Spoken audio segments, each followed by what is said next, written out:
Yo, this is Conan. You're listening to World of Wrestling podcast with Tax and Rich. Boom. Hello, everybody. Welcome to the World of Wrestling podcast. My name is Rich, and as always, I'm joined remotely by my good buddy Tax Williams. Joined remotely in my new palatial mansion that has definitely been paid for by all my BritRes earnings. Yay! It finally happened. We've talked about this on the pod a few times, how you've been trying to move house for a couple of months before the COVID nonsense. Then you had to go through all that, didn't you? It's been a long process. Yeah, we had our offer accepted at the tail end of February of 2020. I moved on the 3rd of July.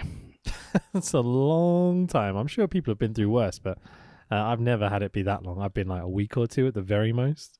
But I am elated. I am currently podcasting from my daughter's new playroom. You can tell how now very upper middle class I am. Palatial studio, I think is meaning to say. Well, I'm thinking, because we're going to down at the bottom of the garden, and the name is Wiggly Woo. We've got a little summer house, which has now been dubbed the Warhammer House. And yeah. Welcome to the Warhammer podcast, so we talk about chaos for the next half an hour. I wish I've got my new 9th edition in the back of my car. I'm looking forward to spending hours in my shed building. Wait, did you buy the box set? Yeah. All right, so apparently there's some sort of customizable thing with this box set. Am I wrong? No, there is. Basically, you can create up to 61 models, but also enjoy this, wrestling fans. You can also there's a crossover. We're all nerds. It'll be fine. Yeah, loads of people are probably listening to us, maybe building their new Necrons or Space Marines, their Primaris Marines. What a treat! Sure. But the plan is long term.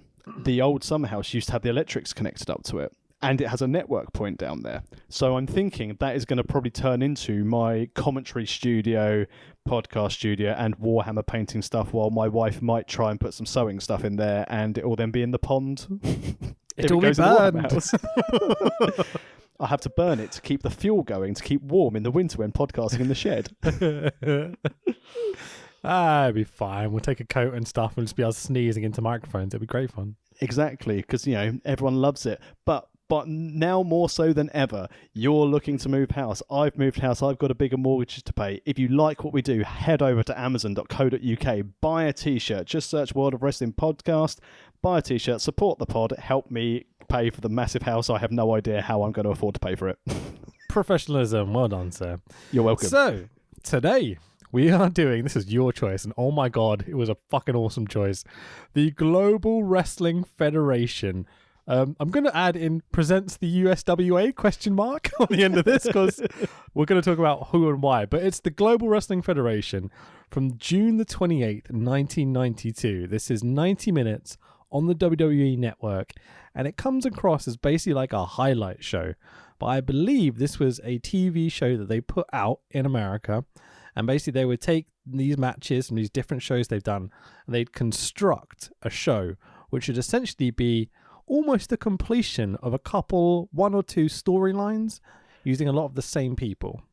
That is correct. It would be shown on ESPN. So we've got a little bit of jumping around to go through. I don't know if you'd like me to go through the background of USWA and then GWF, or if you've got any notes, or do you want me to go and just jump in at any stage?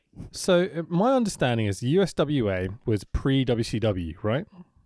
Yeah, so USWA was founded as an attempt to create the third promotion. So you had Jim Crockett, which was then WCW, and then the then WWF. It was created for a merger through WCCW, which was the Texas promotion, and CWA, which was based in Memphis.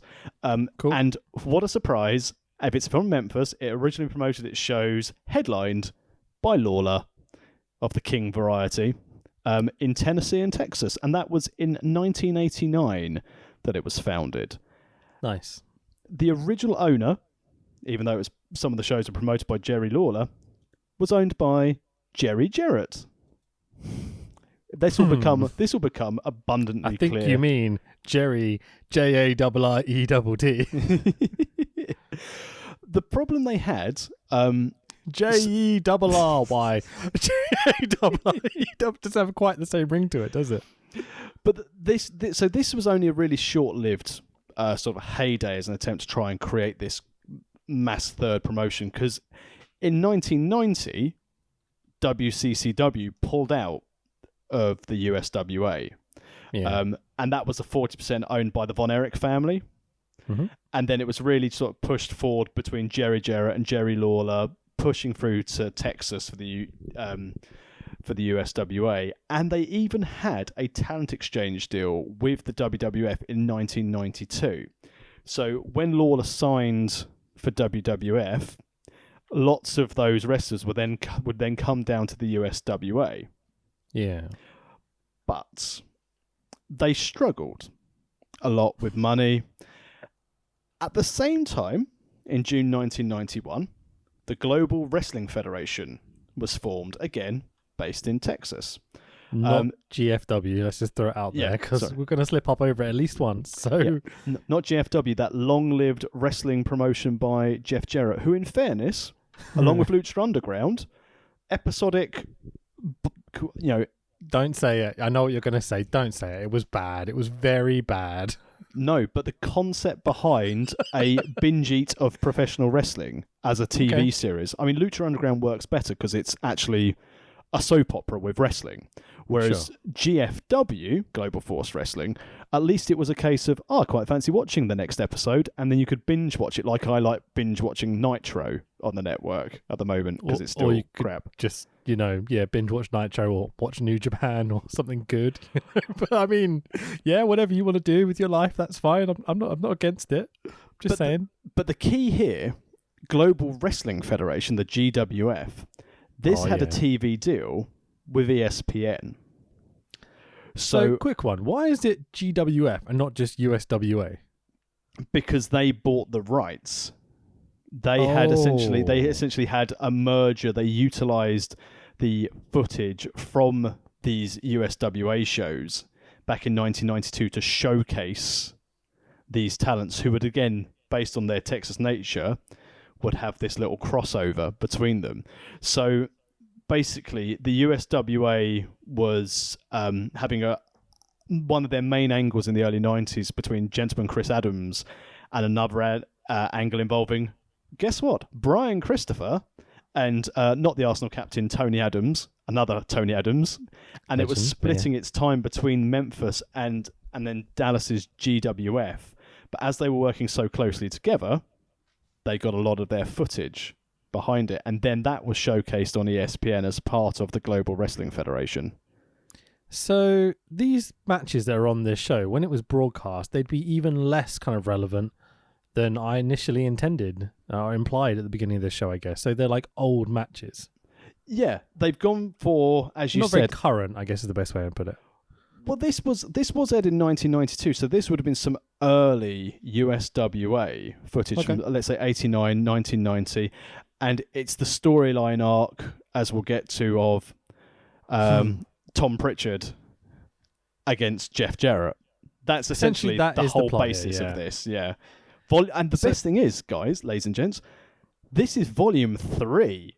So there are 2 other volumes on the network, the Best of USWA Volume 1 and 2, unsurprisingly, that you can delve into if you like, essentially, World Wrestling Podcast Hall of Fame nominee, Jeff Jarrett. You'll probably catch up with more of him in previous GWF episodes. There's just a little bit of Jeff Jarrett on this show, so shall we get into it? Let's fire away. So most of, if not all these matches, seem to take place in the Dallas Sportatorium, which is the WCCW one. The Von Erichs, like, if you don't know who the Von Erichs are, there's a couple of documentaries about them, specifically the Dark Side of the Ring one is outstanding. It's one of the saddest stories in professional wrestling. But so well done. Yeah, absolutely. But this venue, the Dallas Sportatorium, is notoriously terrible. I remember there being stories of people just walking along and hearing big thuds and going, what the fuck was that? And a rat would just fall from the ceiling and splat on the floor next to them. What's that? Stacey Keebler or Tori Wilson? I can't remember. I just got what you said because I said the word rat. That's really funny. Anyway, so it's a blue canvas, red and white, blue ring ropes, turnbuckles. USWA. America. There's even the occasional cop walking around a ringside, properly looking for black people. You know, there are in Dallas after all. Jesus Christ. So the crowd is 70% grannies at this point. Handbags at dawn and blue rinses ahoy. It's very Brit-rest, 70s Brit-rest. I'm very glad you clarified 70s Brit-rest because, you know, there are certainly less sex pests that we know of in this in the USWA. I doubt that completely. This looks like a hell of a Wild West sort of scenario to be in. I know it's Dallas, not technically the West, but you know what I'm saying. So we open on a synth brilliance. A dodgy kind of, I know it's not meant to look like an RGB split, but it does because it's such shit quality VHS sort of levels of production. And this is 92, remember? Like SummerSlam was happening in 92. It's not quite SummerSlam at Wembley, just to clarify, obviously, for those that don't know, even though everyone listening to this does. And it cuts to an icon thing and it goes, the GWF presents the best of USWA Volume 3. Oh, we kind of already explained that. But why did you pick Volume 3 rather than 1 or 2 out of interest? Mainly due to the people who are on the card. So Jeff Jarrett, yeah. Jeff Jarrett, and also good to see a young Steve Austin. And I quite enjoy the work of the Heavenly Bodies, so having a bit of Tom Pritchard pretending to do his best Rowdy Roddy Piper impression during promos was quite a treat. It is astonishing. I was listening to the first promo. We'll do it now, fuck it. I'm going, I know this voice, but I don't think I've ever seen a Dr. Tom Pritchard. I don't remember him ever being on commentary. I don't think I've ever watched like one of his full promos. I've seen him talk, obviously. I know who he is. But I was like, how do I know this voice? And it just clicked halfway through the show. I was like, fucking hell, he is Roddy Piper. Like, it's crazy how similar they sound. Shut your eyes and you would not notice any difference. And another reason why I picked this as well is that it had Danny Davis on this. And considering that he's quite an integral part of OVW and the bringing through and the training of the top stars from the early 2000s into the modern generation, the Randy Ortons, Brock Lesnar, John Cena, Leviathan, Dave Bautista. Sure. I thought it'd be quite good to, you know, go back to when he was in ring. And obviously, we always talk about Jeff Jarrett on this podcast, so why not have Jeff Jarrett in pretty much every match on the show? These opening titles, they have this beautiful kind of pixel art type map of the world behind some text. It was like an early Street Fighter map. Yeah, very much brilliant reference. And then kind of considering it's the USWA and there's kind of exclusively Americans on this show, a flag comes flying towards you and it's the Mexican flag coming from America. You're like, hang on. Americans and their geography, yeah, they know what's happening. So we get the Japanese flag, the Australian flag, and that comes out flying from India somewhere, and I'm like, America! They have no idea where these flags actually originate from. They're just like, just get a bunch of flags, stick it on there, that's professional. They've basically gone, what flags are on the real world's title? Let's get them floating round. The Australian flag coming out of India genuinely made me fucking piss myself so hard that I had to pause it for a second. I was like, fucking hell, I'm walking into cliches here, but it's really fun. Straight into a Dr. Tom Pritchard promo. Pritchard is pissed that JEFF, JARRETT, and and I quote here, a prejudice referee. And I'm like, you might have an issue finding a non-prejudiced person in this room, mate. Oh, crikey. So jokes aside, Pritchard is a hell of a promo. Fucking hell. Got me into it straight away. But this is the old cliche, you know, talking them into the arena, talking them into the venue. It was great. I just said I'd not experienced a Tom Pritchard promo before. I said I'd seen his work in the Heavenly Bodies with Jimmy Del Rey, and then when they were managed by James E. Cornette. Good old Corny. But crikey, he was good. But that's because he was Roddy Piper. Yeah, absolutely. I would dare to say that when he's wrestling, he's significantly better than Piper. Really impressed with in-ring stuff back in early 90s. Tom Pritchard, you can tell why he runs the training school with Kane in Knoxville, Tennessee.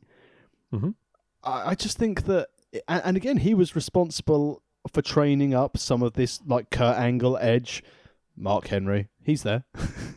Don't you dare. He's sexual. Oh, He's got a crikey. son which is a hand, dude. It's a hard life. It's a fair play to whichever creative writer on that Raw reunion show when they had like 13-year-old hand turn up Oh. just in a hand costume. That was great. So funny, mate. Like, yeah, really good times. So we immediately cut to Danny Davis. This is Nightmare Danny Davis, not the WWF Brett-loving referee Danny Davis, versus Dr. Tom Pritchard. It's already underway, and I'm like, oh, okay, interesting. No intros, no introductions. Well, no that was part walk-ins. of the promo. That was part of the beef of the promo. That was essentially like, let me show you what happened last week, and that's why they cut to this Pritchard versus Danny Davis match. But it's not like they cut to 30 seconds. No, they cut to the match. This is most of the match. And I like the immediacy of most of this show. They're very willing to cut to a match already happening to get you to the good bits and to get you to the story. And honestly, with one promo, straight into a match, no entrances, no introductions, no commentators yet, I'm invested. The promo was so good and the match is so instant that this really worked for me. It's different. And I know you're missing character development through entrances and such. But when your guy doing the promo is this good, I'm all in. This is great. It's interesting you mentioned about the character development through entrances, because back in the early 90s for the third tier promotion, which was USWA, and if you look back at some of the early 90s WCW, unless it was Flair or if it was someone of that caliber, they didn't have an entrance. When we've covered some early WCW before on the pod or watched things like those old NWA shows, it's a case of they just walk to the ring. There's nothing. There's no Iceman King Parsons. I'd imagine, well, thinking about shows I've watched in 92, so WWF sort of stuff, like every wrestler would have an entrance that time. So have these guys not adopted this by this point, do you think? 92? No, they hadn't. Because it was still very much territory based, wasn't it? That sticking by your guns thing, no matter how much you're going to lose your audience and your money and your company, is honourable but fucking dumb. Hi, Progress. So we get a USWA logo, not a GWF logo. Davis is like Sting, but without the growth hormones or, charisma. But he can work. Yeah, I mean, he's not bad, but he doesn't. It's not very expressionate, I think is the best way to put it. I mean, it's a good thing we get to revisit him later on in the card, other than this opening match gambit, really. Feel free to correct me if you think I'm wrong, by the way. If you think he's got the goods, then, Well, this is the thing why he makes a good trainer. He's very technically proficient. But as a wrestler and an entertainer, he has nothing. He's got a good physique and he moves around the ring well. But also, I think a lot of that's down to Tom Pritchard.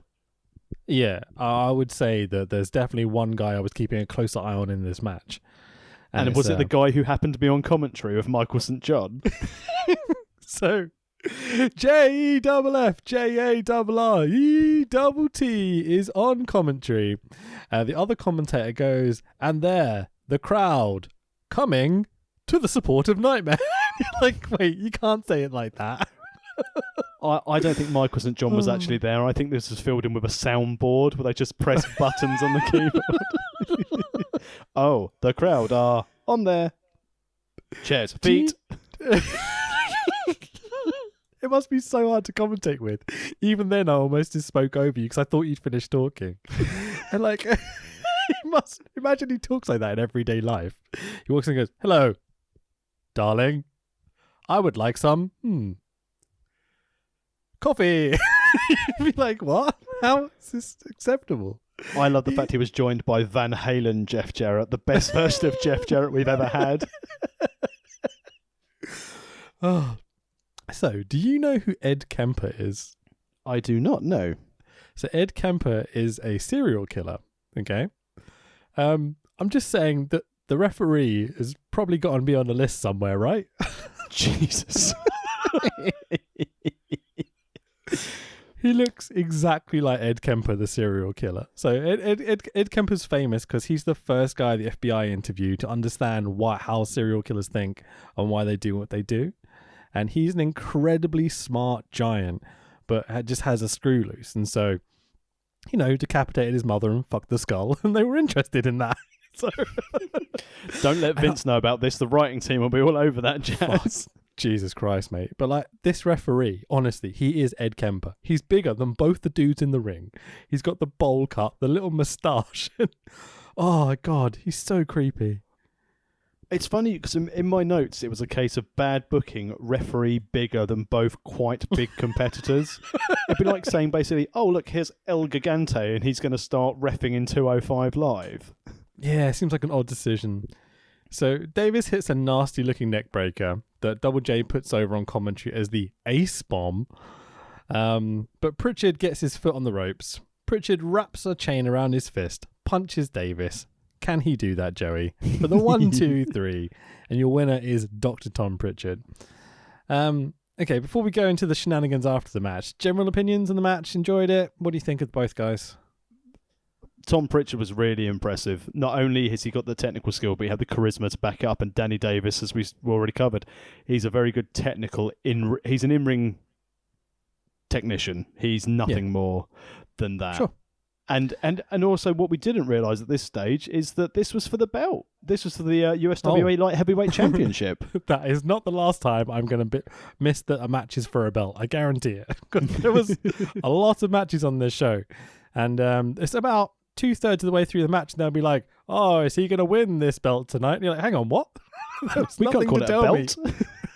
There was nothing to tell us at any point that any of these matches were actually for belts, unless there's a promo immediately before it by someone, which very regularly they don't even mention it. Or the commentator team halfway through the match will be like, "Oh yeah, this is for the belt, by the way, viewers." And you're like, "Oh, good to know." It's good that journalism and sportscasting on ESPN's got a bit better since 1992. Sure. So, post-match, Double J comes down to the ringside, and does to dob Pritchard in for using the chain. Snitches get stitches, Jeff. Just remember that. The ref just blindly believes Jarrett because, he's probably got some information on him or something. Because he's just got to jump. How many Van Halen puns have you got? Similar to them. I've only got one, like their song. Oh, okay. Fair point. Real fair point. So the referee immediately just believes Jeff Jarrett absolutely blindly, and it's like, oh yeah, he must have cheated. Oh, how else could he win? Why would a babyface lie? He reverses the decision, and I'm like, what? Can he do that, Joey? Jesus Christ. Well, some would suggest that when Daddy runs a promotion, Junior might have the best interest of the promotion at heart for fair play and sportsmanship. Absolutely. So your winner is actually Danny Davis. Even with all the nonsense, it was quite fun. I like the quick start to the show, giving us tons of story and purpose to begin with.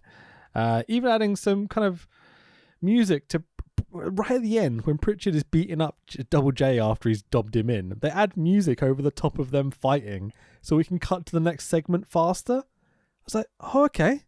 I quite like that. That's ESPN right there.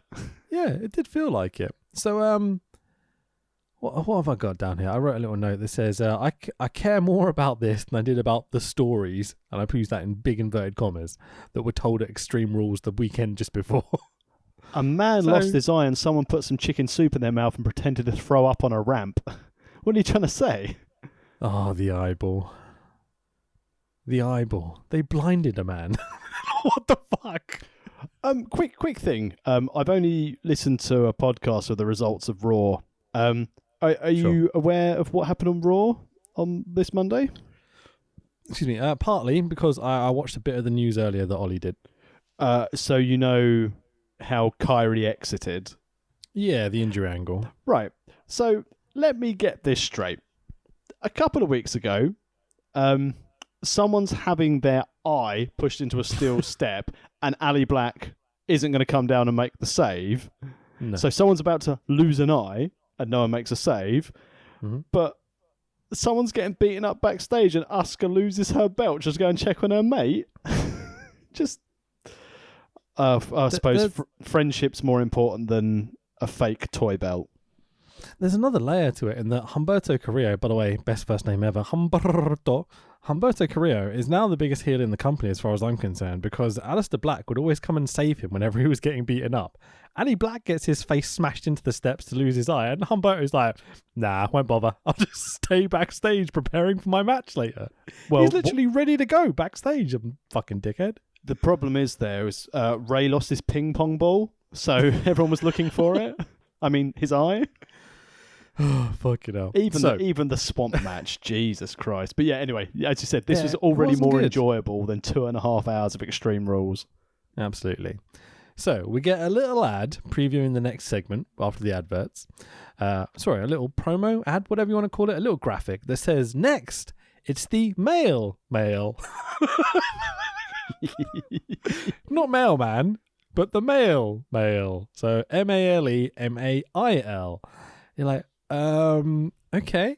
So we jump back from adverts and we've got Curtis Thompson, the mailman, in his mailman outfit to start with. We'll talk about that in a second. Versus the Dog of War. So let's start with the Dog of War. He's got a serious mullet, but that's not the real story here.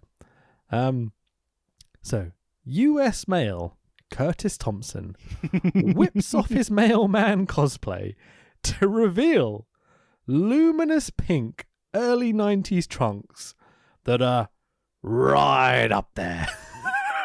They are right up there, Tax.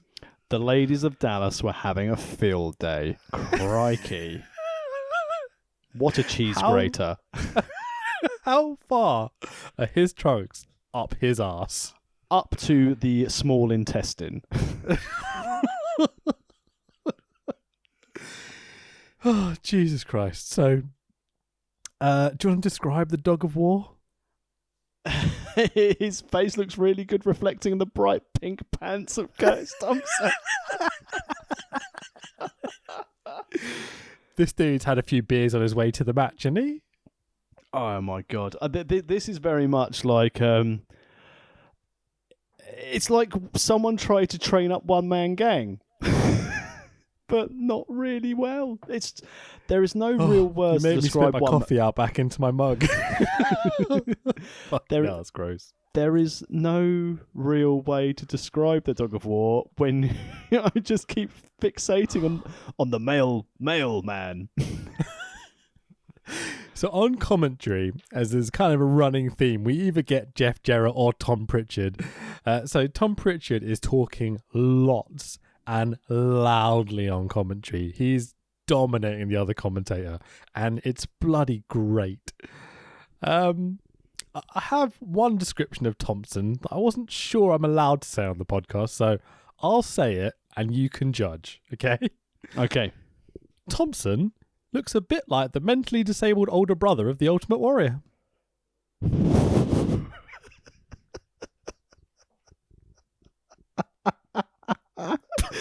Oh, it's a keeper. I said it subtly, and I think I used the right terminology, right, Nandy? Okay, she didn't hear it, so I think we're okay. Let's just move on. Yeah. So, Jarrett out of nowhere. Look him up. Google it. Trust me. So, Jarrett out of nowhere comes out to attack Pritchard, the fucking heel. The commentator goes, yeah, fucking A. The commentator goes, I forgot all about the action in the ring. It's made me pop so fucking hard. Just completely ignoring the match. All they're focusing on is Pritchard and Jarrett. The commentator's just chatting about Jarrett Pritchard all the time. Thompson does some barking at the Dog of War, which is ironic. Irish whip, scoop slam, 1, 2, 3. Your winner is the mailman, Curtis Thompson. You can tell, though, this is where Vince McMahon got his idea of literally not giving a shit about what happens in the ring and just have the storyline match, because this is classic modern day WWE. there's a match going on in the ring, but let's put something else that's more interesting in the crowd while letting the other two suckers have to work in the middle of it. Because I did think when this started, so as you said, we had our little vignette, we had Tom Pritchard at the beginning, we had the little feud. I thought, why the hell have we got the mailman and the dog of war? What are they going to have anything to do with this like Southern Heavyweight Championship match until they started brawling through the crowd? And as you said, what a lovely scoop slam by Curtis Thompson for the victory. Don't see people win the scoop slam these days. With good fucking reason.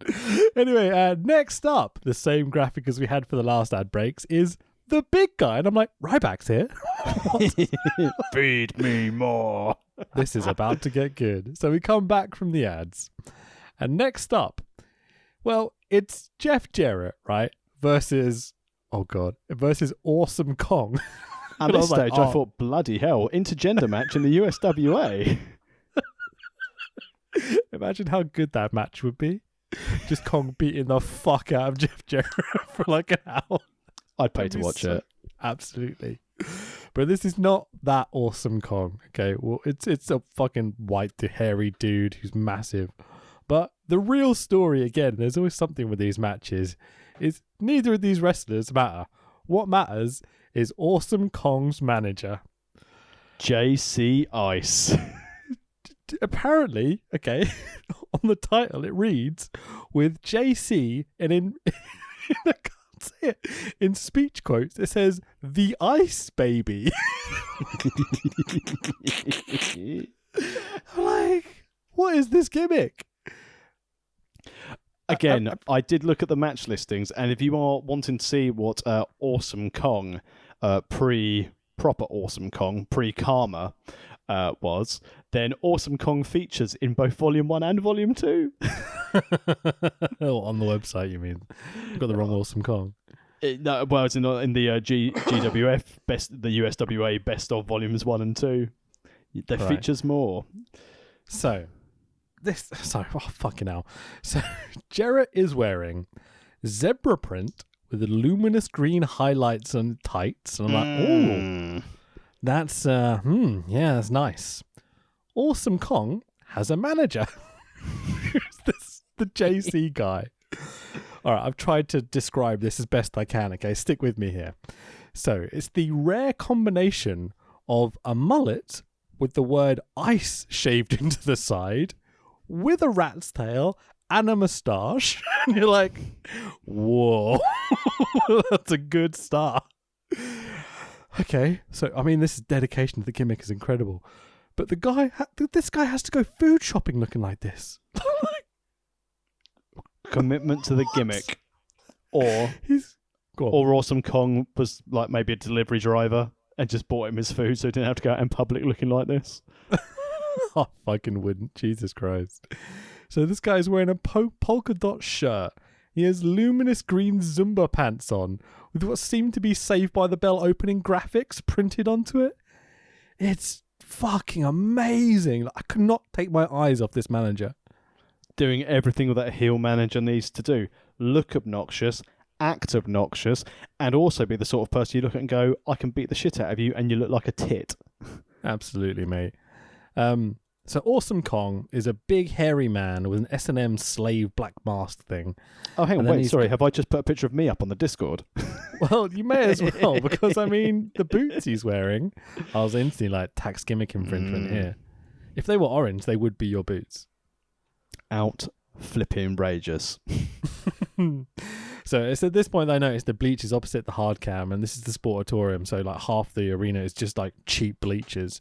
It's literally 80% empty. It's WWE was selling out Wembley Stadium at this time, and they've got 80% of an empty, reasonably small arena. The number 3 promotion. Yeah, it's not great. It's not great at all. It's only number 3 if you ignore Japan and Mexico, by the way, but in America it's number 3. Oh, yeah. Okay. So the match, I mean, because if you ignore Japan and Mexico now, WWE's the leading promotion. But if you take the rest of the world, WWE's ratings are shit. Yeah, fair point. So Kong no-sells practically everything Double J does until Jeff lands 3 punches and the big man pratfalls backwards. And I know he's the owner's son and everything, but fuck, man, if you're not going to sell for him, don't sell off a couple of shitty punches. those hands have rocks in them. God, no. Was it Hands of Stone? Rubbish Ronnie Garvin? That's the one, isn't it? Rubbish. Oh my God. The vast majority of the match is Awesome Kong with a nerve hold to Double J's shoulders, which lasts what feels like a lifetime, while Kong drools on himself. It's delightful. He was salivating at the prospect of becoming the USWA Southern Heavyweight Champion, because similar to commentary, I thought I'd throw in here that there's a title match. It was around here that they mentioned it was a title match. I was like, oh, okay, good to know. So Double J powers up after the fucking, the Star Wars nerve hold thing that they always do. Star Trek, I should say, sorry. The Vulcan death grip. That's the one, thank you very much. The sleeper locked in. I smell a finish. Jeff lands. Oh, God. Excuse me. Jeff lands 2 drop kicks off of Brett's rope to Kong's belly. For the 1, 2, 3. Accuracy. He's so low on these drop kicks. He's the boss's son. He's drop kicking the dude in the belly. It's a giant dude with a massive belly. He barely felt these drop kicks. And this is what gets the How pinfall. dare you? As a man with a big belly has been drop kicked in the belly, I'd much rather be drop kicked in the shoulder than a belly. Yeah. I'd put my food in there. But it doesn't make you lay down. It doesn't knock you out. It makes you sore, you know? Maybe after all that nerve hold, he'd got a stitch. So the winner is Jeff Jarrett. But, it's 1992 territory wrestling. So immediately Pritchard jumps the ring and all 3 lads attack Double J, including the Awesome Kong and his shitty manager. I say shitty. He looked shitty. He acted great. He was a really good heel. And then, all hail the baby faces running to Bill make the Dundee. save. Fucking Bill Dundee and his dyed black mullet and tie-dye tights jump in for the rescue. But here comes Steve Austin. Yes. Stunning Steve Austin. Pre-WCW stunning Steve Austin. And Eric Embry's fucking here. And I'm like, I haven't seen that face for a while. To beat down the faces, they are a heel tag at this point. So we're now 5-on-2, heels to faces. Absolutely. Did you notice the sound of the bell at this point? No. I described it as someone hitting a slop bucket with a wooden spoon. It's going donk, donk, donk, donk, donk, rather than ding, ding, ding like it's meant to. Oh, it was brilliant. so carny, mate. It was fucking hilarious. That's what them bells sound like in Texas. Don't do that again. Actually do. So anyway, gorgeous Gary Young in to help the faces. What a brilliantly fun mess at the end, But then, what's Gary Young doing there? What's Gary Young got to do with the USWA Southern Heavyweight title? I wonder we'll have another match to follow it on. Well, they're going to do the whole storyline in one show, so let's find out, shall we? We cut back to Michael St. John, who apparently is the commentator for tonight. They finally gave us his name. What do you think about him in general, apart from the fact that he leaves long gaps in between every word? He likes to do what Joey Tribbiani calls smell the fart acting, where you say something and you think about it for a period of time. I thought normally to remember your words. I'm done. Yeah, you have to tell me when you're doing that impression because I don't know. I thought his at least tone of voice was very sports broadcasting, Well, that's what I said, very ESPN. Yeah, sure.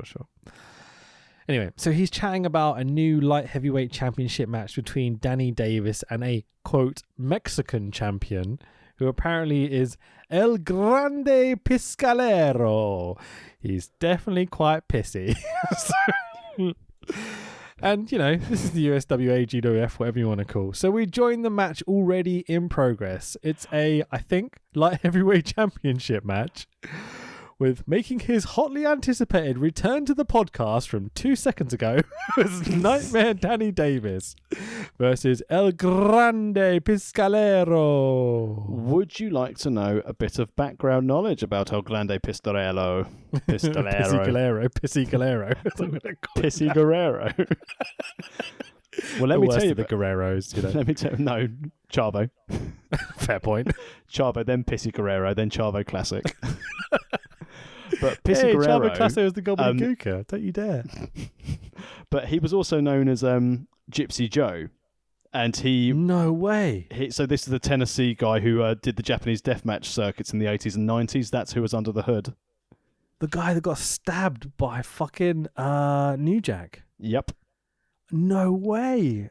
Yeah. I did not realise that was him. Holy shit. Because obviously, what I did there when I was looking for my research, I was clearly looking for another set of El Grande Pissy Guerrero matches to watch, and I found out it was Gypsy Joe. Yeah, not a guy I've ever felt much admiration for. He seems like a bit of a no-silly douchebag, to be totally frank. He was 58 years old here, working under a hood. He's no mooter. Yeah, absolutely. I'm sure he's done some good stuff, but I've never seen any of it, so who knows. You seen any of Gypsy Joe's early stuff? No. I've only through reading about him and seeing obviously Gypsy Joe doing the deathmatch circuit, one of the original deathmatch fighters as well in the States. Yeah, that's where I've seen him, definitely. So commentary are putting over that both men are champions, and that El Grande Piscolero smacks Davis with a pair of knocks and gets his feet on the ropes. Territory wrestling finishes. For the 1, 2, 3, they will never get a clean finish on this whole fucking card, I swear.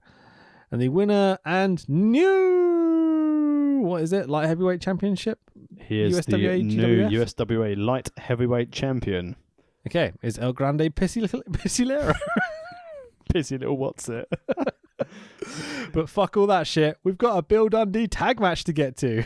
So, with 1 hour still to go, the commentators put this over as the main event of the evening. Of Stealing your shit already. It's one of many main events of the evening. Because they've obviously just cut these out from different shows. They would have been a main event, but not on this fucking show. Of Bill Dundee and Gary Young, the faces, versus Steve Austin and Eric Embry, who are our heels this evening. Again, match jump starts with the second the faces hit the ring. At least we actually get the entrances this time. You didn't mention the Hills had a dastardly manager. Who was their manager? It was Tojo Yamamoto. Oh, because I don't think I noticed him at first because they didn't introduce him in any way, shape or form for the first 10 minutes of the match. He does get involved, so I noticed him later. But for the first, I was just like, who's the dude walking around at ringside in the suit? When you say gets involved later, you mean gets involved in all of the matches later. Yeah, and actually wrestles later in today's show. Sure. I mean, they only hired 6 people to do all these shows, so he's got to fill in somewhere. So, like, Raw tapings at the moment. Well, it's, you employ 4 people, they do their 2 matches, one-on-one, one-on-one. You then do the same people, but with masks on, right? You then have a battle royal to finish the show. This is how wrestling works, isn't it? I can't wait for Brit Rest to come back. The pace of this show genuinely it's electric. They're just firing as many things and promos and matches at you that they can. It's great fun. I really enjoy, and considering this is official match number 3, we've had 5 matches and this is official match number 3 with a graphic, but just seeing Bill Dundee and having Eric Embry and Steve Austin as a team, looking at the effort of a young Steve Austin working through these territories before he had his break as Stunning Steve Austin and the Hollywood Blondes. It's really interesting to watch him in the ring, and he was very much ready. He was primed at this stage for his move to WCW and his team with Pillman. It's amazing to see that this is not the style of a Steve Austin that you get outside of this and WCW. Yeah, he's young, fiery babyface here, basically. I know he's actually on the heel team, but the way he's wrestling, he's agile, he's athletic, he's fast, he's insane. Like, pre-neck break Austin is a different caliber human being. It's funny you should mention about the heel-face dynamic, because I said this is official match number 3. It's very difficult from this point on for the rest of the card to distinguish who is supposed to be heel and who is supposed to be face in quite a few of these matches going forward now. I'm not sure I agree with that, because they've definitely established who were the heels and the face in that beatdown segment they had earlier, and it's all the same people throughout the show, apart from the lightweight stuff, isn't it? Then they should fucking wrestle like it. I don't disagree with you there. That's very, very true. But the I'm so storytelling's glad that there. setup worked. I'm so glad that setup worked. I was hoping you'd bet. So the match jump starts the second the faces hit the ring, as I said earlier. It's really fun. Austin's in 90s Hawaiian pattern shorts. It's a really surreal sight. I think that's fair enough. Yeah, I love Hawaiian Austin. Crush ain't Aloha, got shit Austin. on him. So Eric Embry has a belt, and I'm like, is this a tag match maybe? I don't even know. Was it? Did you look it up? No, as far as I'm aware, this was Okay. not for any belt. It's just Eric Embry likes to shop at WWE shop. Yep, brilliant.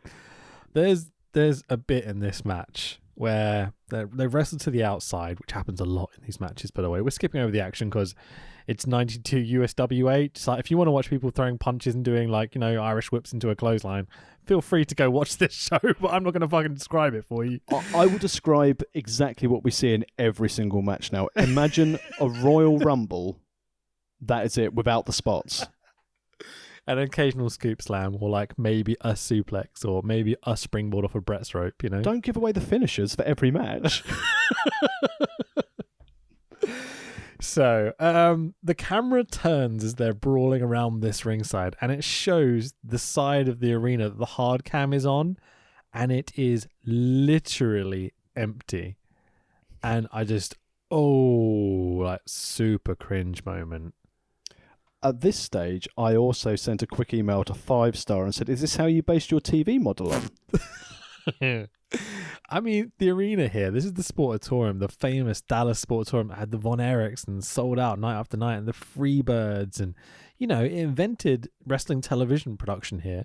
They invented entrance themes for wrestlers here. This is a significant, important territory. And the capacity is what, 30% full of this quite small venue? To base it on a recent podcast that we covered, and you can go and check this one out in our archives at worldofwrestlingpodcast.com, it's like when WWE sells out MSG and AAA sells out the side hall at MSG. It's still MSG. It counts with the angry lady. Yeah, but imagine they only sold 30% of that venue, the small MSG arena, There were That's more what this people is. at this year's WrestleMania than there were in the Sportatorium. Jesus Christ. There were less grannies, though. There's loads of grannies on this show. Wait, what are you trying to say about Edge? Oh, careful now. So, there's a moment in this match where there's some miscommunication between the faces and it leads to some tension, but they kind of just go, oh yeah, sorry, and then just carry on. They sort it out so quickly. Yeah, You lads, imagine- this isn't Pritchard versus Jarrett. Don't try and take the storyline thunder. Oh, it's so much fun. So there are some really funny spots in this match. There's kind of the tennis back and forth where they do the punches. You get Aloha Steve Austin on the sunset flip, which is hilarious considering the pants he's wearing. I thought the spots that are in here were there's some good comedy bits. Let's put it that way. From 4 wrestlers you wouldn't expect comedy from. Yeah, sure. I wonder what else is on this card this night. Whether there's some death match in the main event and. Well, This no, is they've the already comic established relief this is the beforehand. main event of the evening. Oh, fucking hell, yeah, another one. Plenty of cheating by the heels, who apparently have an Asian manager who I've only just noticed at this point. What's his name, Yamamoto or something? Tojo Yamamoto. I mean, could the name be any more generic? It's outstanding, isn't it? So, we'll talk about him as we go along, because he gets involved a bit later on. So, Gary Young gets beaten up by the heels until he lands a big clothesline and makes the hot tag to Bill Dundee. And that is more of a pop than 90% of hot tags get nowadays because of the way they worked it. It was very, very smart. Go on. I was going to say it's taking down Austin as well. Austin sold the clothesline and had been run over by a truck. Yeah. The whole process of getting to this tag, the reason the crowd pops so much is the process of getting there. It's not the tag that does it. It's the build and the tension. And, these are 4 dudes who, 2 of them, well, at least one of them is quite new into the business. There's a couple of very experienced guys. The one kind of intermediate guy, I guess you would say. And the way they work this match is significantly better than most stuff I see on television at the moment, even if the moves aren't there, This is the sort of tag team wrestling that you'd expect FTR to try and bring into AEW. Absolutely. the actual slow build for the hot tag, because the whole concept of a hot tag now, I love old tag team wrestling, modern tag team wrestling out until you get people like FTR being able to try and bring tag team wrestling into things. It's a dead art, because it's just now a cluster of people not put together, and the hot tag is the key part of a tag match. You're never going to have a card which has got 8, it's just full of tag matches unless it's a tag team gimmick. So you know you're going to get that spot, but it always gets a pop if done properly, and this was done properly. Yeah, I think back to tag teams like Money Inc. and the Nasty Boys, and they're not they don't do high spots like at all.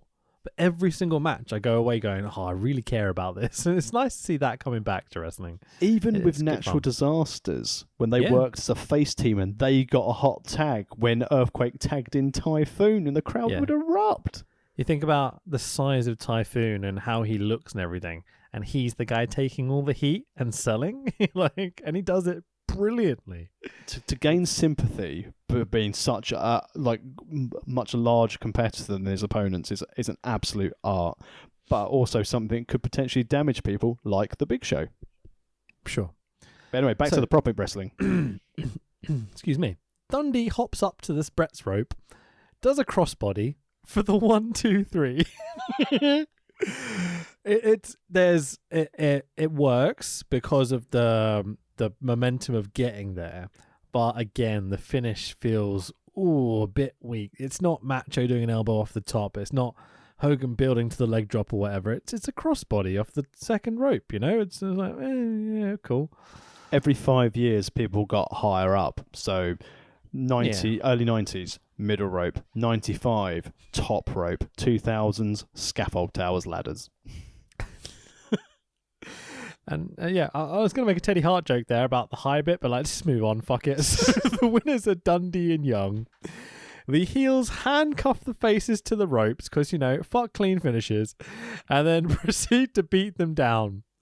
Pritchard even jumps in from commentary to join in. It seems a bit unnecessary, right?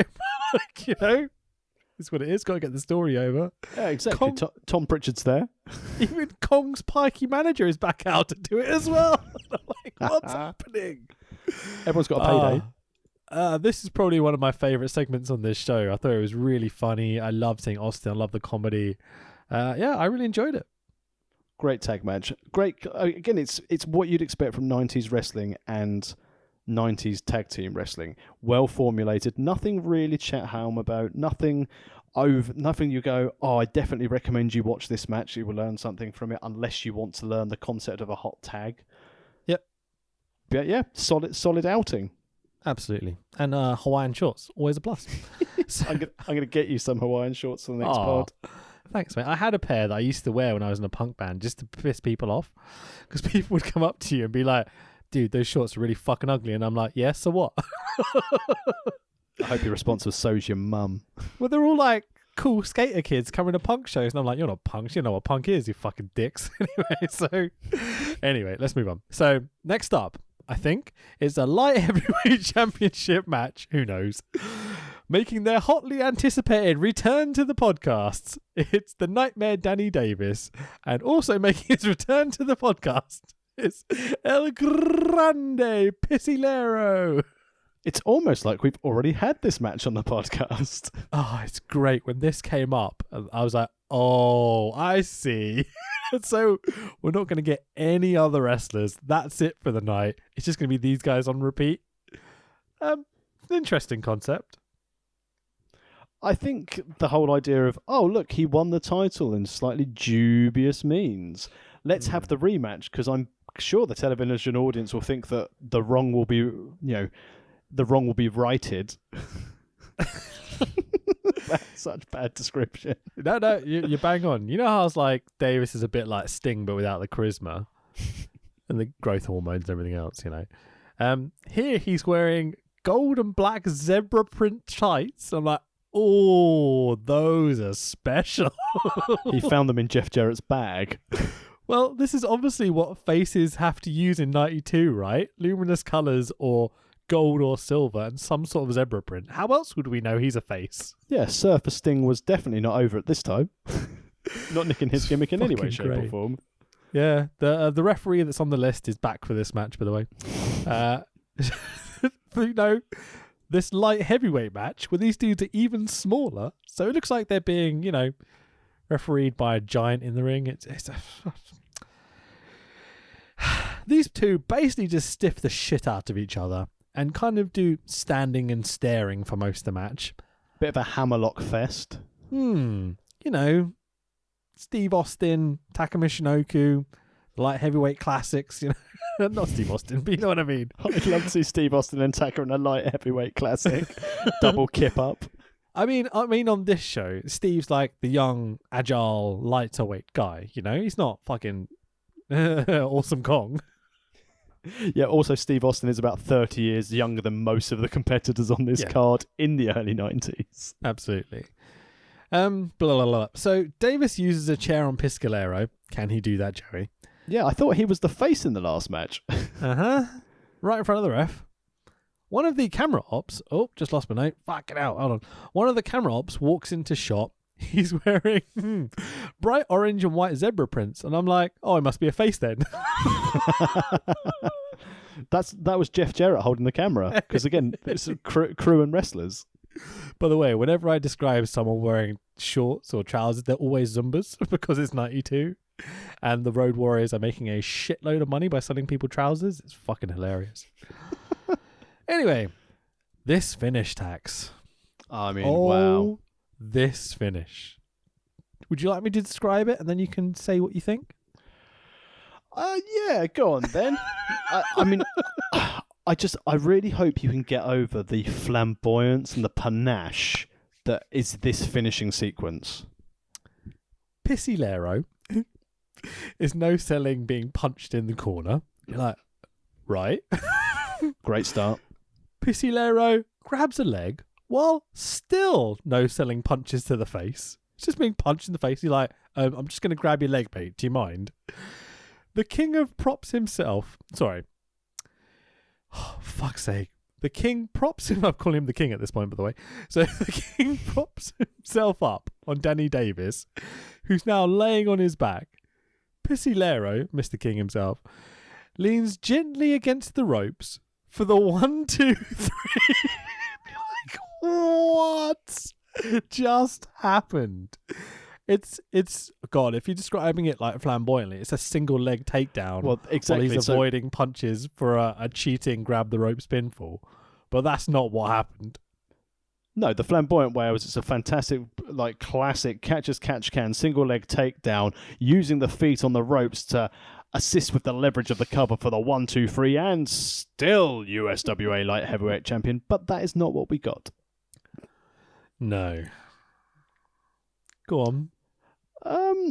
Jump in. Well, it means that we can have a third match. Because, you know, there's Is that the biggest compliment? Like, it means we can get to the next match. What I don't understand, though, in the opening contest, we had Jeff Jarrett run out and say, hang on a minute, ref, some shenanigans happened. You should change the decision. What the fuck's... Is Jeff Jarrett Humberto Carrillo? Is he just fucking about backstage? Just not paying attention? Oh, it's so good, isn't it? This is ideal podcast material because this match was the shits. Can we just watch, like, early 90s wrestling and AAA, please? Because this is so much fun. I enjoyed this partly because I knew that even though we watched this show like 2 weeks ago, everything is still very, very vivid with the notes because these finishes, you don't forget. I mean, fair play to them. You do not forget these finishes. Oh, absolutely. When we did that New Year's Revolution show, I spent the whole time when we were podcasting going, wait, how did that happen? What happened with this? I remember every single moment. It's so vivid in my memory. Can you remember the leg he took down? Yeah, the left leg. Yeah. He leaned right onto the ropes. Yeah. Because it was on the far corner and the ref was standing there as well. And I remember going, what the fuck is the ref doing? He's just watching him grabbing the ropes. I do have... I'm trying to find a legitimate reason why this finish was so shitty. So, are you ready for my theory? Go on, Em. Even though it doesn't exist, but I'm going to try and justify what happened. I mean, it's a 60-year-old man in a lucha mask. He probably doesn't know what he's doing. Because this match was announced at the start when they did their introductions. match was announced. The time limit of the match is TV time remaining. So I wonder if this was originally broadcast live, was another main event of the evening, and the referee was like, "We're about to lose the feed, go home." So it's like, right. Yeah, what about the other 10 minutes when they're just standing there staring at each other? Referee got it wrong. There we go. So next up, we get a match graphic. In the next match, when we return from ads, is going to be for the belt. At least they told us this time. Yeah, and I thought this was strange. So I thought, hang on, this is what we've been building up to. Jeff Jarrett, Tom Pritchard, this is the main event. But then I looked at how much time was left, and I thought, fuck me, this better not be this much of a long match. So again, it's your main event of the evening for the Southern Heavyweight Championship. Making their much anticipated return to the podcast is Jeff Jarrett and Dr. Tom Pritchard. First off, let's throw them a compliment. That belt is lovely. It's a beautiful belt. They did very well. That's where the budget went, 'cause they certainly didn't pay for talent. Arenas, rings, refs. So, Double J has swapped to bright blue tights with green on them.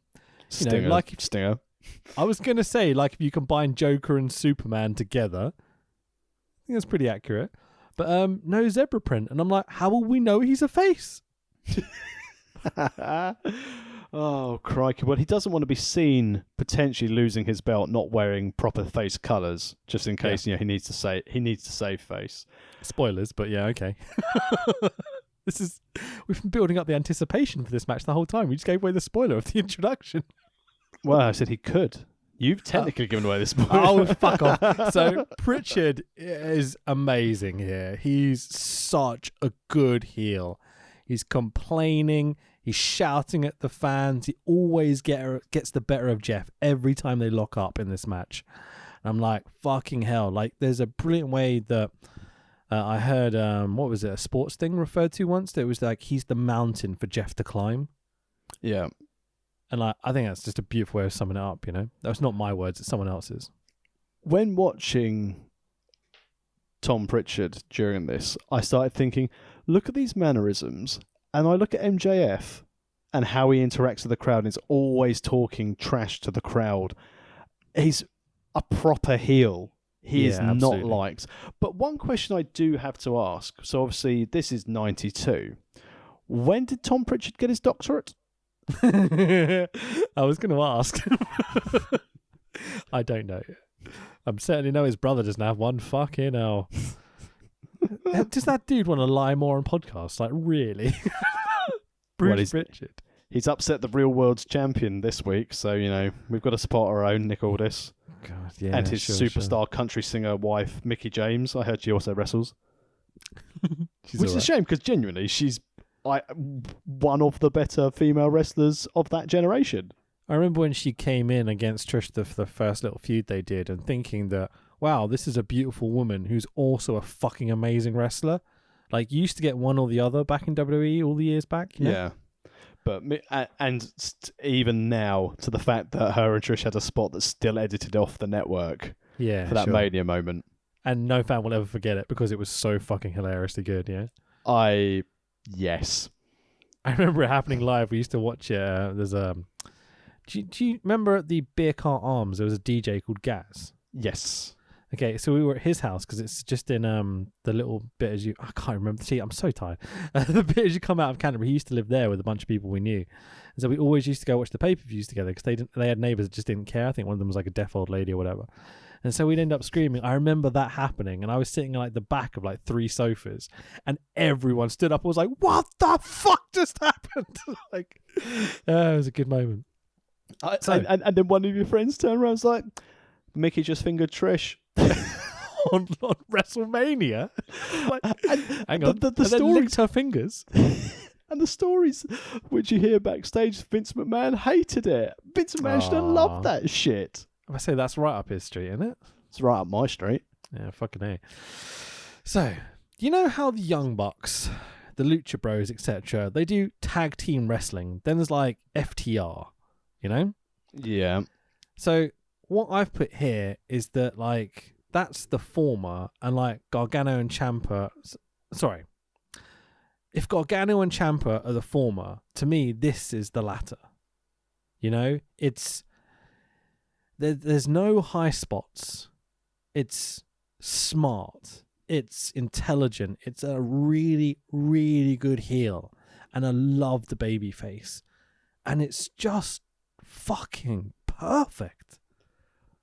It's amazing to think that we have now finally surpassed the previous Jeff Jarrett match, where I can happily say this is probably the best Jeff Jarrett match I've watched from an in-ring psychology standpoint. That was going to be my big talking point here. I'm like, is this better than the first match we saw? We're like, oh, he's quite good there. And what I was think that we show? can... What was that? It was NWA something, wasn't it? Oh no, what was it? It was another spot show, wasn't it? Let me quickly flick back through our archives while we chat about this. What's the big WCW show every year? Star something? Starcade. It was Starcade, wasn't it? I don't think it was, because it had Iceman King Parsons. What does that mean? He never made it to a Starcade. He never made it to a Starcade. I'm sure it was Starcade. But I think what you've also not mentioned is who was at ringside managing soon-to-be Dr. Tom Pritchard. What, Tojo Yamamoto? Tojo Yamamoto was back. Okay. Manager of champions. Let's get there. So Jeff gets the slightest advantage over Pritchard and rolls to the outside to chat with the manager, because Pritchard is like, I'm not having that. And so this is where he goes to chat to his manager, Tojo Yamamoto, and actually start to use the manager on the outside. I think you're more qualified to talk about this than I am. But so there's a moment where Tojo, I'm going to use the word attacks, but I don't think that's doing it justice. He taps Double J on the head with a briefcase.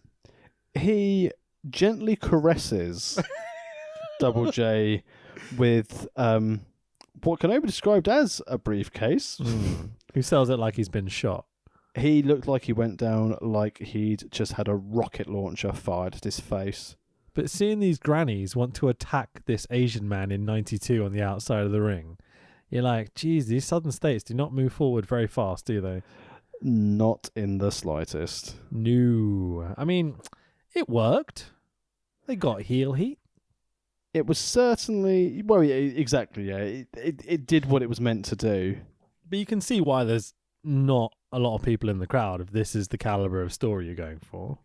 Especially at the payoff of a long-running storyline for them. Yeah, sure. No, so, it's incredible. as much as I didn't get who the manager was or why the heels love each other and all this sort of stuff, Pritchard is over as a heel. Jarrett is over as a face. It's flashy when it needs to be. I mean, what more could you ask for? It's fucking great. This is proper main event stuff. Yeah, many companies can't achieve this today, and the blueprint is there. It's obvious. It was 28 years ago people were doing it correctly. You know, it's not complicated, dudes. Like, come on. And just as a throwback, I found it. It was the AWA Super Clash 3 was the Jeff Jarrett match we did. There you go. Now, considering we released that podcast on the 14th of October 2018, it's taken us almost 2 years of watching pretty much Jeff Jarrett every week to find a match to better that. He's on the podcast constantly because he's just spread himself around pro wrestling for so many years. And everything he's done has been shit. Pre-92, I guess was fair to say. Without, yeah, to be fair, everything post-92 was shit. That's what I meant, sorry. Other than the Good Housekeeping match, where again you can go back to our archives and see professional wrestler Will Power perform the greatest ballad about that match, the Good Housekeeping match between Chyna and Jeff Jarrett. Absolutely. It's one of the Quizlemanias. Quizlemania 3, I want to say. No, that's your employer's quiz, not the Super Quiz Cup. Oh, fuck's sake. Yeah. Stole my gimmick anyway. It's amazing what they put you on the payroll. Yeah, sure. They stole my quiz. Anyway, it's again good numbers. Fucking hell, we make a lot of money off that quiz. Anyway, so we always knew it would work. I do. Anyway, the fans here, right? They're not very creative. They have one chant and they do it quite consistently throughout the night because Jeff Jarrett is in every fucking segment on this show. I mean, it's how wrestling should be. But they have one chant, which is, go, Jeff, go. Go, Jeff, go. And they chant it constantly. Still less annoying than Progress fans. They don't have any fans anymore. They've all gotten their fucking high horse and gone, no, this isn't punk rock anymore. No, we need to have we need liaison officers. We're punk rock. We do need liaison officers. We don't need to be punk rock in wrestling. We also don't need to be Associated with Progress. But then again, no, it's the OJMO. Malfunction at the junction leads to Pritchard knocking down the ref. I don't know how, because he's like 3 times his size, but it's what it is. I don't know if it's that ref at this point, but it's a funny joke, so fucking let's move on. Tojo up to distract Jeff. Pritchard puts a covering, as commentary calls it, on his boot. It looks like a G-string for his shoe. It's a bit weird. Exactly. He put on panty liners. Sure. Booty Eric liners. Eric Embry, out of fucking nowhere, is back out to hit Double J with the Texas boot. It's not a move. He's just got a boot that he hit him with. Pritchard has Double J covered for the 1, 2, 3, and new Southern heavyweight, some bollocks, is Dr. Tom Pritchard. I mean, shame about the finish. This is a major problem with early kind of mid-90s non-WWF shows. But again, this is Jeff Jarrett's best match we've ever seen, and we've watched a lot of his shit over the years. I mean, this is only it was only seconded by him being hammered throwing tortillas into the crowd at Triple Mania and falling down the steps drunk.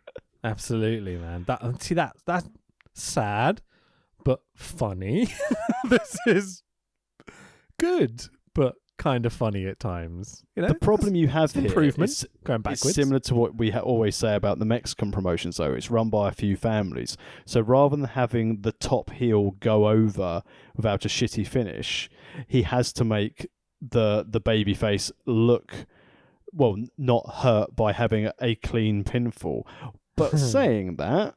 Yeah, they don't like clean pinfalls in this show at all. No, not at all. But it also gives a reason for the feud to continue, because the storyline arc through the many months to get to this stage of the USWA Southern Heavyweight Championship is really good storytelling. Yeah. They keep getting in each other's business. Yep. It's really, really good. What I have a slight objection to is the random heel who happened to be involved in a beatdown earlier coming out to decide the match because they won't just do a finish. But that's the progression of the storyline. So maybe Jarrett's going to go off with Eric Embry now, while Tom Pritchard goes and gets his doctorate. Sure. I understand. I much prefer... I know I'm a New Japan mark, but I much prefer the way New Japan do it. So, you know, Cruiserweight wrestles the big heavyweight guy as like the build feud, blah, blah, blah, blah. At the end of the match, the heavyweight wins. The Cruiserweight gets attacked by a different Cruiserweight, which leads to their feud down the line, for example. You know what I mean? Yeah. Like, let's not do it before the finish. Like, get to a finish, then tell the story is what I like to do more personally. I think my standpoint, again, I agree with you by and large, but if it's a story they're going to revisit in the future, then you've got the unfinished business. If you draw a line under it, why would people come back to see Jarrett versus Pritchard if it's a case of, well, he beat him clean? This way, he can go off and have another feud. They can start building up Eric Embry as another top-level heel to be feuding with the caliber of Jeff Jarrett. Can't believe I said the caliber of Jeff Jarrett on a podcast or in real life. And then when he's helped elevate Embry, if they need to go and have that big money feud again, there's still the, you've never beaten me, Jarrett. And then he's got the comeback of, but you've got this, and it could be set up for a cage match or a no DQ or a shark cage match. We love a shark cage match on this podcast. To give you an example, for example, this match specifically is he's got a manager on the outside who's a heel.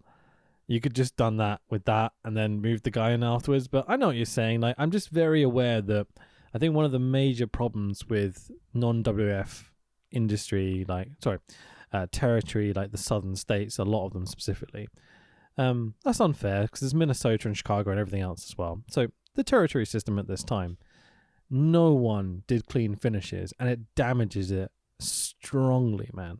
There's a reason people would tune into the WF every week and pay attention to their product. It's not just about the presentation and everything. It's they give you satisfying moments to back up all the storytelling. Well, if you think back on this card, we had a clean win in the Thompson Dog of War match with the power slam. We had a clean finish with the Jeff Jarrett drop kick from the middle rope from Brett's rope into Awesome Kong's tummy. and then it's been shenanigans. Yeah, sure. So, again, making their much anticipated return to the podcast, it's for his third match on this show, Nightmare Danny Davis versus second match on this show, the Dog of War is back. It's obviously the sixth person. I noticed at this point, the Dog of War has his name tattooed on his arm. It's a great way to get your gimmick over. I sort of hope he had it tattooed on his arm before he became a wrestler. I don't want to speculate. So, but the good thing is though, if we knew it's Danny Davis and Dog of War, we knew we were going to be treated to many, many more hammerlocks in this match. Yeah, absolutely. So it's around this time that I started to realise that really there's only going to be 6 wrestlers on this whole show, and I started to work out that there's more managers and referees and commentators than there are actual wrestlers on this show. I mean, when you look at the gate, how are you going to pay the talent? Can't afford talent. So the commentator completely ignoring what's happening in the ring, much like most of the fans in the arena, to chat about some taped fist match that happened the night before between Embry and Dundee that we don't get to see anything of. As I'm looking at the grannies at ringside, all clutching their handbags, Davis lands a neck breaker for the 1, 2, 3. And I was like, oh, okay, let's move on, shall we? Clean pin into our penultimate match, and what a stipulation this one is. So, it's 1992, let's not forget. And this is a first blood match. What? Between, again, making their much anticipated returns to the podcast, Stunning Steve Austin and Gary Young.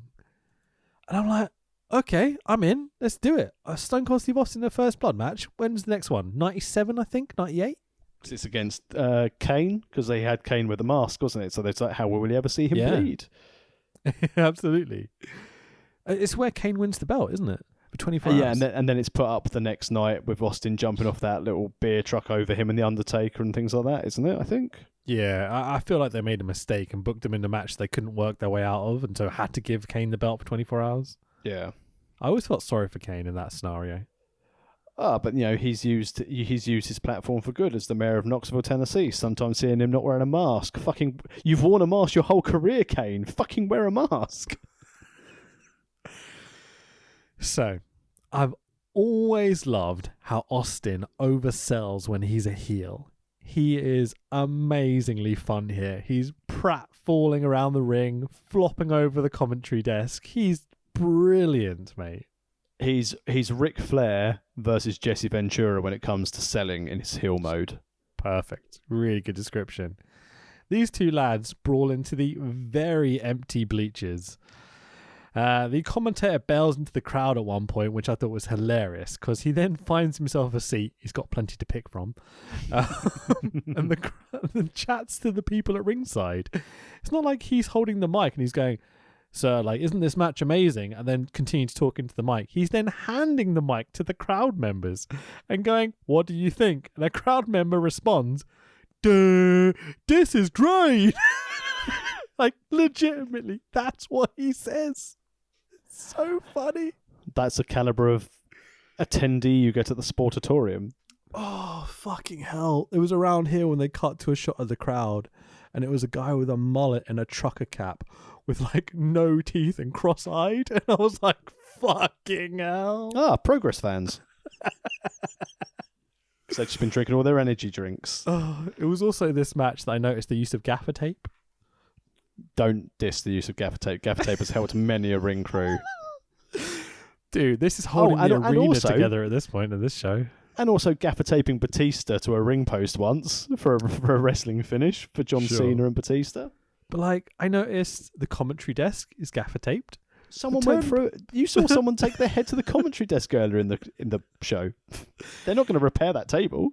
The turnbuckles, the ropes, the ring skirt, and the guardrails all had gaffer tape on them, and I was like, fucking brilliant. I love it.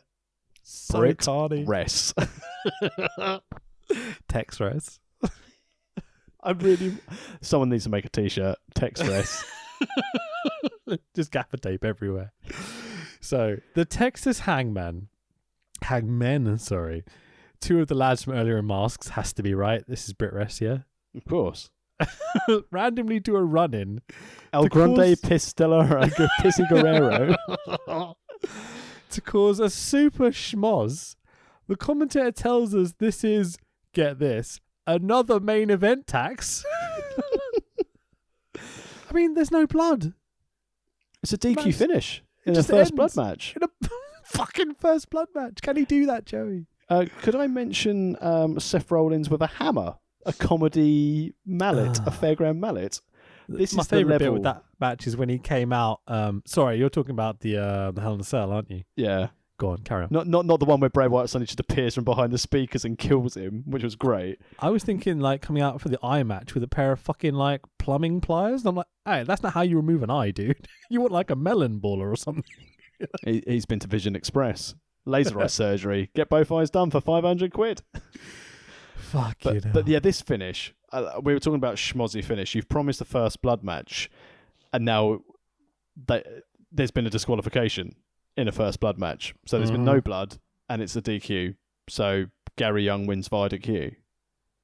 Yep. Just let that one breathe, shall we? But it's a good thing that that Billy Travis comes in to make the save, because we need a reason for the main event of the show. The sixth main event of the evening, I think this is now. Yeah. So what the commentator tells us that this was what was meant to be Jarrett Dundee and, quote, Travis. I'm like, oh, a different wrestler. Okay. He was not drumming in Blink at that stage. Or, singing songs about, like, Rain, depressing things. sing. I'm trying to, sing. That's Travis, what I was looking for. Every single one of their songs was the same. You could just replace the lyrics in every song. It's like fucking listening to Journey, but miserable. Yeah, you could say the same about Coldplay, to be fair. But Coldplay is shit. Yeah, one of the most biggest selling bands in the entirety, and it's just like ding, ding, ding, ding, ding, ding, ding. Anyway, so versus Embry, Pritchard, and go on. He's made it to the main event. Tojo Yamamoto. So it is now just Jarrett and Billy Joe Travis, which is his full name, versus Pritchard and Yamamoto. So, can you describe Billy Joe Travis to me?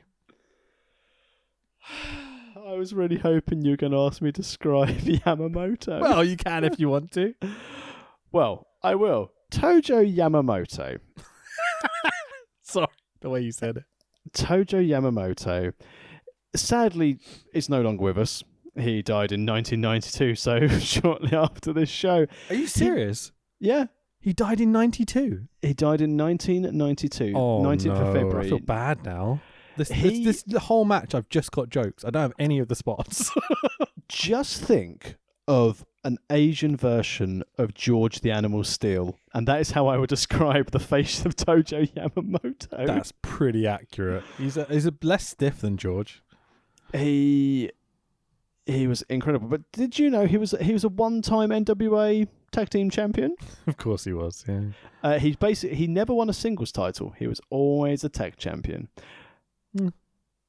Yeah. Oh no, sorry. I tell a lie. He was a junior heavyweight champion as well. As I quickly scroll through my notes. Okay, fair enough, man. It's all good. So Dundee and Embry took too much punishment in their tape fist match, hence why they're not in this match tonight. Because they ran out of gaffer for the ring. But maybe that's just really came funny. But Jarrett has new multicolored pattern tights, so the fans are now very clear who is the face again. It's good. There's no reason for me to not understand now. As I said, I had ambiguity earlier based on how they were wrestling, but now the super pants are back. We're fine. So Billy Joe Travis has the brightest of bright luminous green trunks. Also, Billy Joe, I'm assuming he was having the time of his life tax. He seems like a nice guy, though, so I hope he doesn't finish last. Maybe somewhat of a basket case, but, I'm sure it'll be okay when he comes around. We've got a couple more. Warning puns. Yes. The heels take advantage of Billy Joe. Well, he is a bit of an American idiot, isn't he? That was an easy one, right? But Yamamoto takes some adhesive material, as they say in commentary, to the eyes of Billy Joe. And I'm like, Jesus, of suburbia. That's it. That's all I've got, I think. I'm going to need some Novocaine after these jokes. I started writing more, but the match finished, and I was like, I'm not fucking pausing it and making more puns up. Fuck this shit.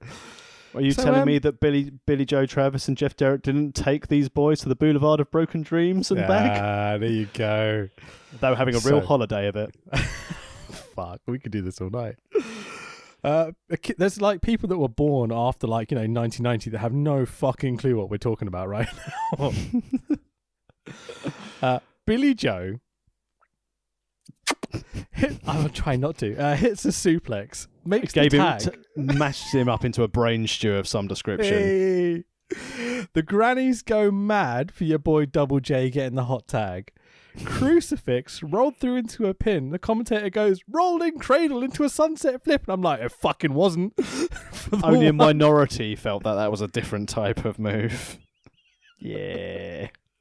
For the 1, 2, 3, and your winners to cap off this astonishingly unique main event.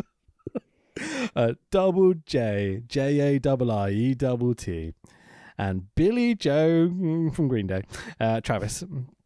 And we immediately fade to black, and we're out of here. That's it. Tom Pritchard. Wow. Good, isn't he? Yeah, he's really, really good. I'd never appreciated how good Tom Pritchard was. And it looks like he's the only person who can get a good match out of Jeff Jarrett. You're not wrong. Yeah, I thought Pritchard was outstanding. I loved how carny the whole show was and how it was all held together with gaffer tape and, bad booking but quite good lighting and camera work and colours. That's stuff I was impressed by.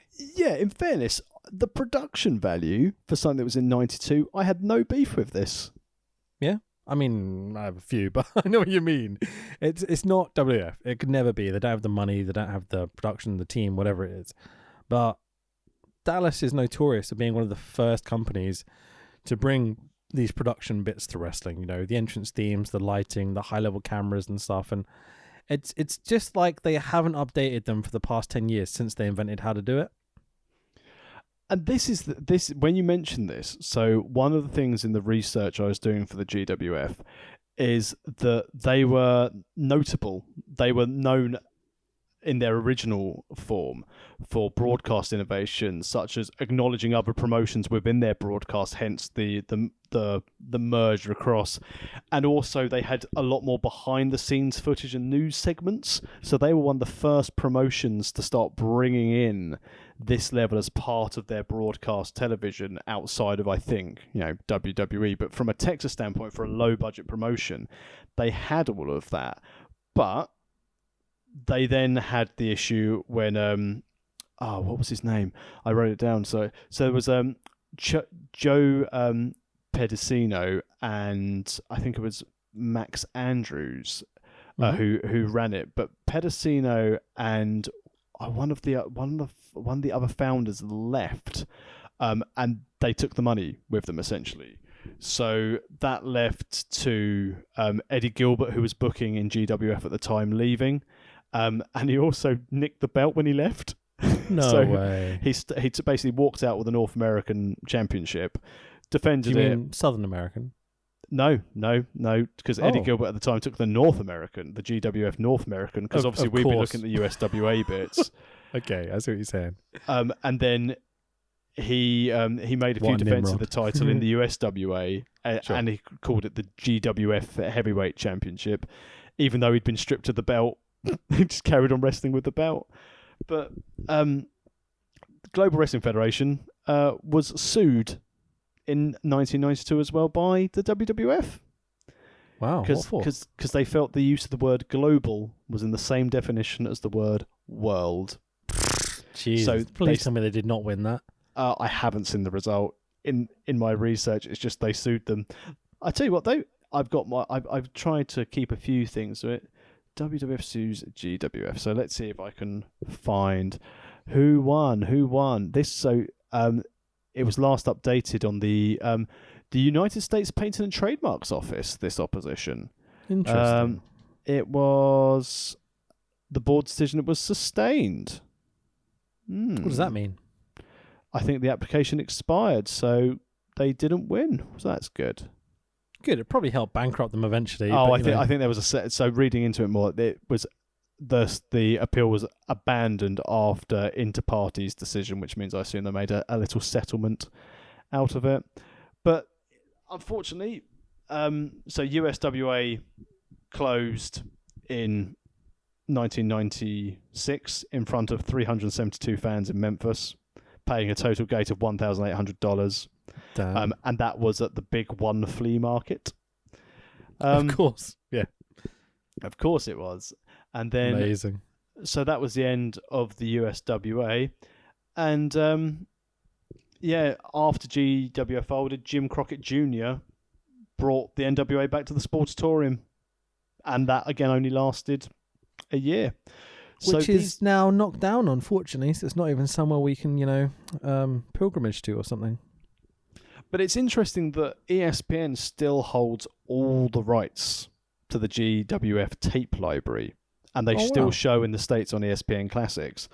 So the WWE only gained, because when we looked at these shows, you saw you've only got maybe 4 or 5 shows on the network for GWF.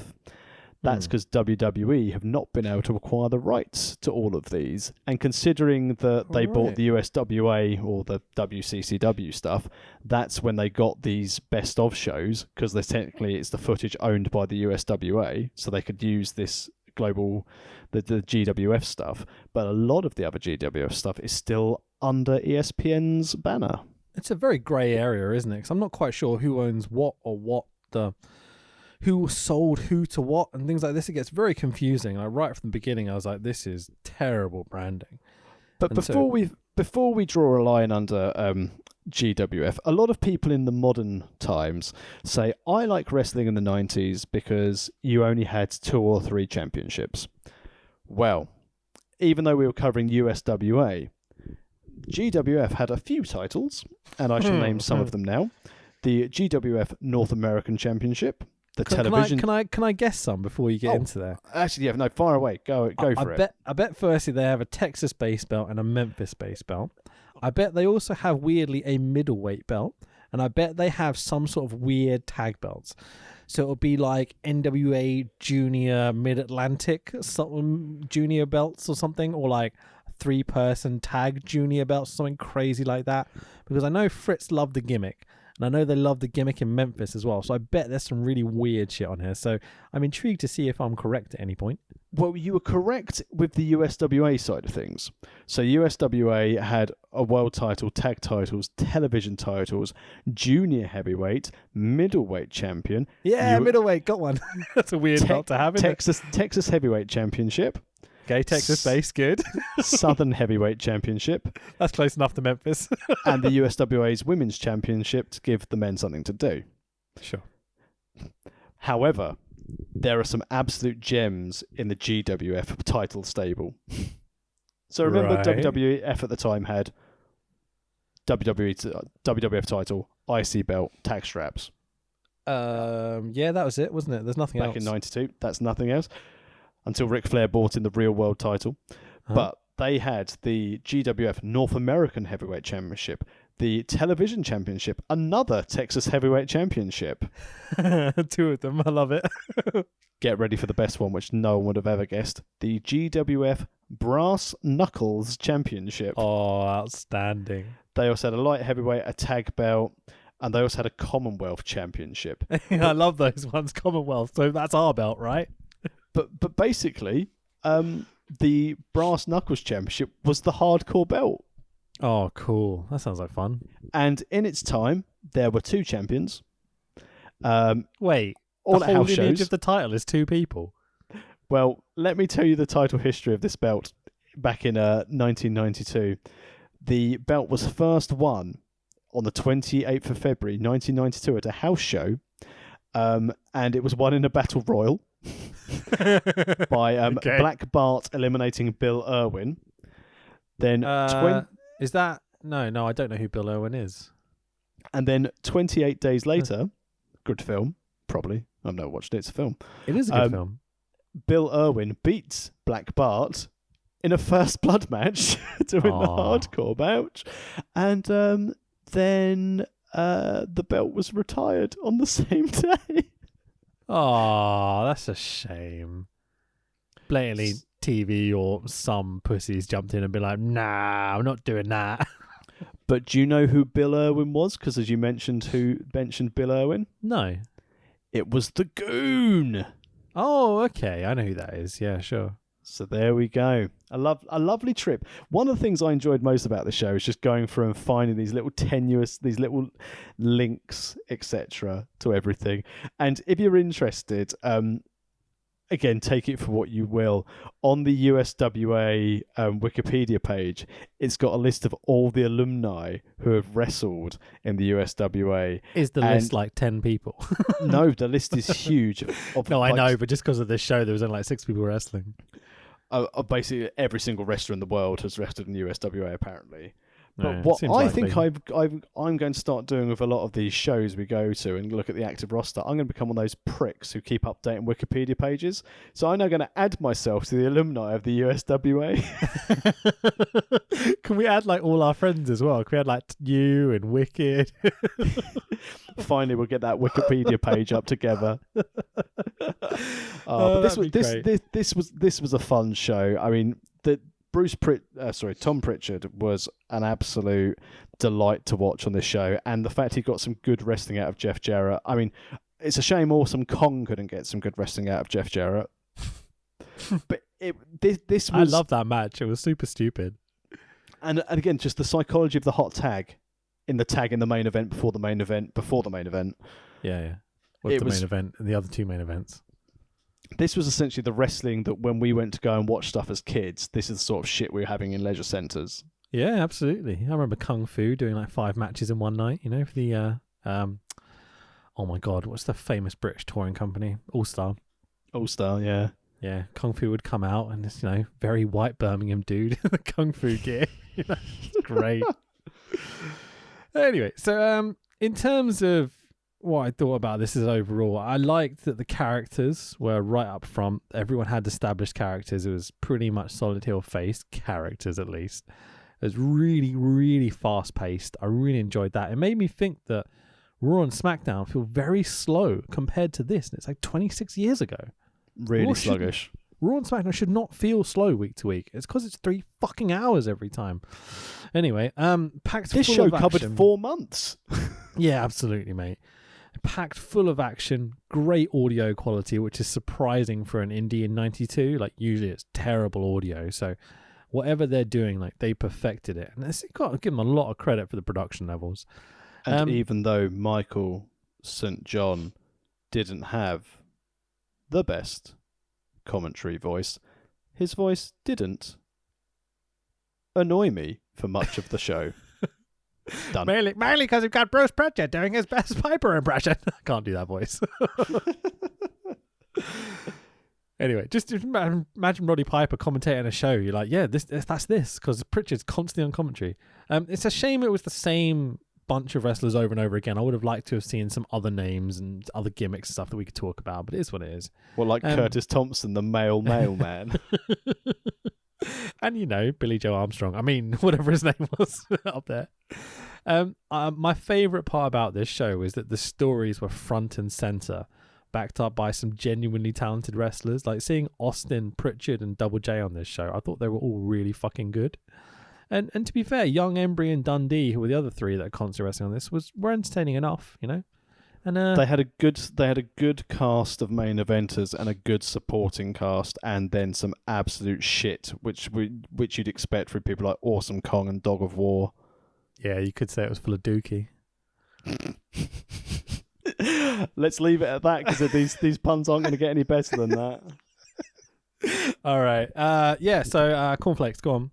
It's hard, isn't it? Because I think we need if we're ranking it with every other show cornflake, but then the actual cornflake, because the actual is 5, right? This was podcasting gold. Yeah, absolutely. But from a podcasting standpoint, I'd put up my 21 guns, and I'd probably have to give it a 3 cornflake rating for in-ring, purely because of all the schmozzy finishes and a bit of poor booking. It helped progress the story, but it was too much schmozzy finish for my liking. Some Nimrod was booking this really badly. Fucking hell. Yeah, absolutely. I completely agree. Yeah, it was awesome. WorldOfWrestlingPodcast.com is the best place to find everything. Go buy a t-shirt. Amazon.co.uk. Search World of Wrestling Podcast. We need your money. Yeah, exactly. And hopefully we didn't put you to sleep. And if you're an insomniac, let us know. Tax has Let's got go a house for to pay album covers now. That's all I'm doing. All right, thank you, everyone. I'm at Fanboy Rich on Twitter. Go subscribe to Wrestle Talk. But most importantly, this week we are. I don't ever do this, so I'm going to put it out there. We are launching the Cineworld YouTube channel, which we are kind of taking over. We're producing one big show to start with, and then we're going to start doing more and more things as we go along, which I am responsible for. So please go subscribe to Cineworld on YouTube if you like the movies, okay? Please. Also, please, if you would like to continue to heckle Rich's work on YouTube, leave some horrible negative comments. You had your first heckler this week, didn't you? I've had a couple here and there. What was it? The editing on this video give me migraine, I think was the comment. Then give him Novocaine. Wow. Thank you so much. It's YouTube. We have a lot of people that watch it, obviously, so it's on a scale whereby you just have critiques all the time. I remember when I critique other people, so I can't fucking talk. I remember when I got my first bit of like commentary hatred for when I was doing stuff from OWE, when the guy said like he couldn't stand my commentary, and then I thought to myself, well, Sean McMahon's probably run off your money, so fuck you. What's your socials, bud? At the Tex Williams across all the boards, but obviously as I'm not doing much wrestling at the moment, there's not really much to tweet or talk about. So there's pictures of me making fun of Ken Shamrock doing a house show dive, which is very similar to how I would do a dive, basically rolling over the top rope and missing everyone. Nice. And yeah, I think realistically from a wrestling standpoint, because this year was going to be my last year in ring, I think, 2020. And I think if and when SCPW start running shows, I'll always wrestle for them.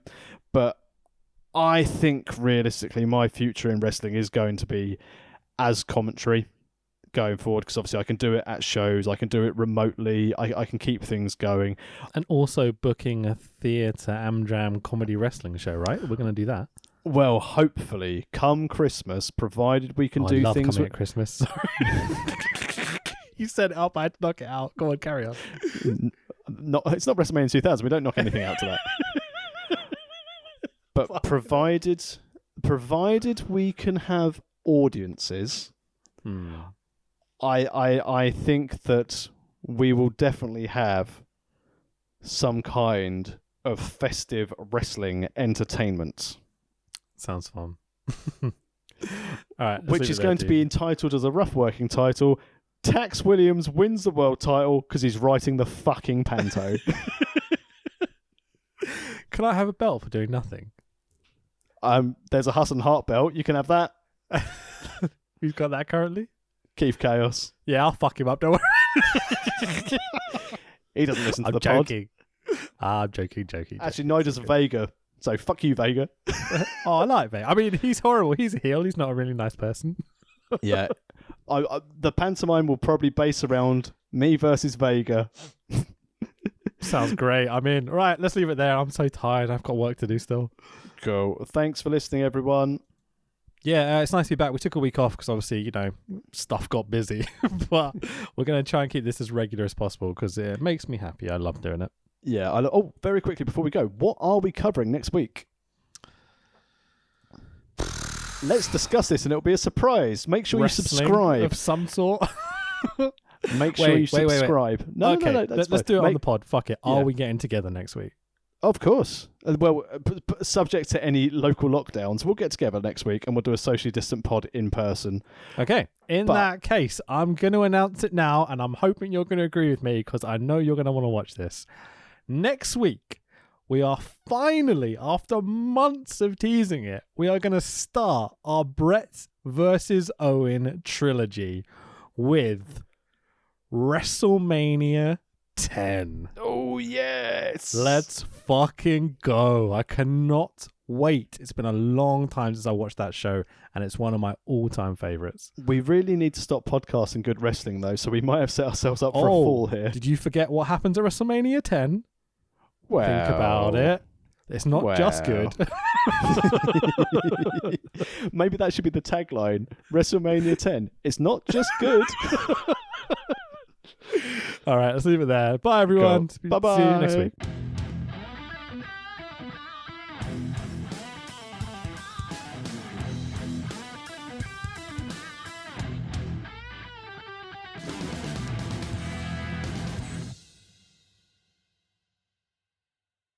The louder you guys are, the better the wrestlers will perform for you tonight.